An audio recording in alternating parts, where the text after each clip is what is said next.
And then, Sarah, what is your approach when you get a book like Dorothy's or anybody's, when you come in with that developmental edit versus the copy edit? What do you remember? What changes you requested for Dorothy's book, and what types of things typically are you looking to have done? So over the last year and a half or so, we've had a complete overhaul in the process. So I mentioned before that we're a micro press, and when I say micro press, there's me and my partner now. I've roped into helping because they also have a master's degree, so that's that's useful. And a couple of volunteers and freelancers that we that we use quite a lot. So it used to be that I was always trying to sort of catch up with myself, and certainly until a couple of years ago, and I think the Wind Reader had a little bit of this, whereby it was a case of, we're launching next week, I should probably get the book formatted. Like, let's press the go button 48 hours before launch, it will be fine. And that wasn't because that wasn't because I didn't want to do more for the book, or have a better process. It was because I was always trying to effectively do too much. Unfortunately, despite many letters to Santa, there are only 24 hours in a day, and I have a full-time job as well as working on Inspired Quill. So you can imagine that my days and weekends are quite long, shall we say. Whereas this year I really took a step back, or last year I guess, I really took a step back and said, I can't try and publish 12 books a year because 2 of them get shunted into the next year anyway, and the quality's not where I want it to be, and I'm not giving the authors in the back catalogue the support. So we completely redid our process. So between submission and print, there's now, I think it's 14 or 15 months. Everything has its own due date. There are over 200 steps to publication. That was a day fueled with coffee and a cork board and lots of post-it notes. But it really helped kind of figure out, how much time do I need for things? And just smaller things like, for example, with the developmental edit, I used to do it just in a Word document, and I used to edit as I went along. And then at the end of a book, I might find a plot hole or something that didn't necessarily render my previous edits completely moot, but kind of made me go, oh, I've got to reread it again. So now what I do is I load it onto my e-reader and I read it as a reader, and I make notes. So, oh, I love this bit. That character's really interesting. Would that character really say that? You've not mentioned that before. So rather than trying to edit it, I just come up with questions that get sent back to the author for a first run through. And then I start with the deep edit after that. So, just trying to make everything a little bit more streamlined and to actually leave time as well for publication. So, this time, for example, we had the book ready and raring to go, I think 2 months before launch date, Dorothy, something like that. Yeah. And that's the first time this has happened. So proof is in the pudding, as they say. So yeah, that was really, really important for me in terms of taking all of those steps out of my brain and putting them down on paper and being realistic. And it's one of the reasons why we've unfortunately not been able to open submissions for the past almost 2 years now, because realistically, as one person, I can only publish 6 books a year. We have 19 authors at Inspired Quill at the moment, and all of them, all at the same time, decided to send me new manuscripts. So it's a very fine balance, because if it was up to me, I would just open submissions and let her rip and work 16-hour days on Inspired Quill and just go for it.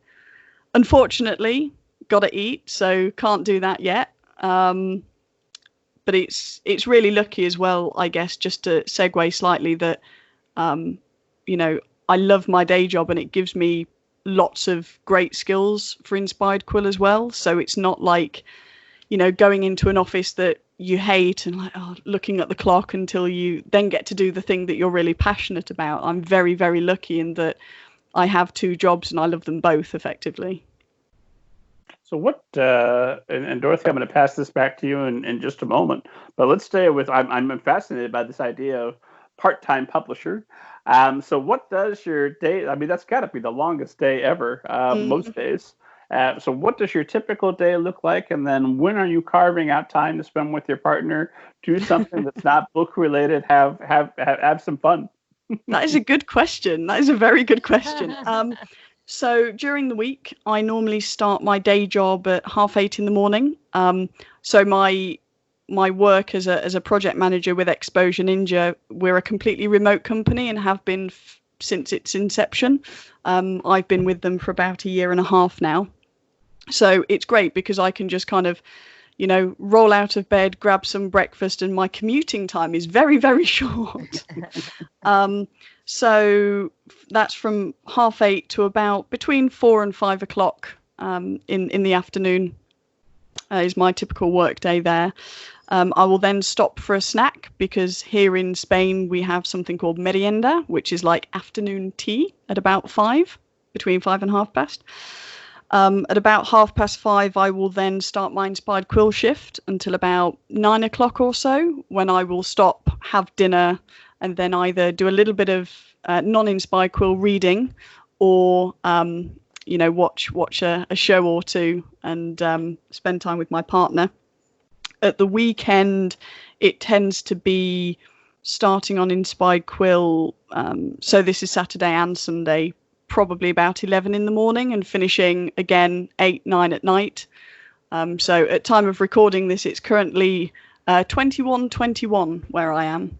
So after this recording, I'll probably go and have something to eat. Let me know when your stomach is really growling, and we'll start to record this. Dorothy, same question back to you. What does your typical work day look like? It depends on what I'm doing. When I'm drafting, under normal circumstances, in the before time, and one hopes in the after time, I leave the house, I leave where I live, and go somewhere else to work. It's like going to work for me. And I always go to the same place. Lately, I've been going to the public library, which is right next door, and to the building I live in. And I work for 2 hours. I draft by hand, and I aim for about 1,000 words in that time. Although it depends on what I'm doing, if I'm revising or if I'm just purely drafting, I aim for about 1,000 words.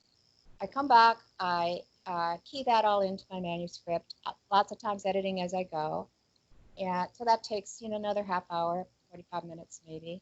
And that's about it. I try not to do work on the weekends. I need downtime for my brain to come up with new ideas. I get a lot of ideas on Saturday because I'm not working that. I've been worked all week, and it's like there's this spillover into Saturday, where I'm coming up with ideas. When I am working, when I'm drafting and writing, I tend to think about the book all the time. I dream about it. I wake up in the middle of the night with ideas for it, and I'm very busy with it in my head, although not necessarily at my desk. So that's when I'm drafting or revising, working on the book. Now, as it happens at the moment, I had just sent Sara the Dilly book, I think, maybe, when I'm not drafting right now. I'm not writing right now. This is so it's good because I'm working on, the launch stuff and so on. And Sara has that other book. And because I find that my mind, that the back of my mind that's always working on a book when I'm working on it right now is busy worrying about the pandemic and and everything else that's going on around us. I find it very stressful. It'd be nice to pretend that I don't stress out about it at all, but I do feel stressed about it. And for me, stress tends to kill creativity. So it's just, I admire anyone who can work through this because I sure can't. I can do routine things. I can send off, emails to people and so on, but I can't. Generating a new text at the moment strikes me as just impossible. So, so that is about how I work.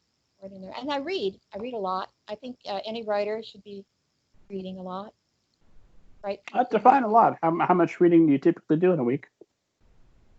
Oh, I usually finish somewhere between 2 and 3 novels in a week reading, depending on the book. I just recently read Hilary Mantel's Mirror, I think Light in the Mirror or whatever it is, and that took me a while because it's a big honking thing. But now I'm reading a shorter YA novel I'm going to finish that in a couple of days. So, I think most writers are readers. I don't see how you could not be. Well, you say that, and yet I know so many examples. Yeah, well, it's true. I'm with you. Sometimes life is just too full, right? And you can't do everything. My life right now is, I don't have kids at home. I don't have a day job. So it's really easy for me to structure it if I could get myself to get my butt in a chair and do it, to write more or whatever it is. But I'm fine with the amount that I've done right now. So that's for me.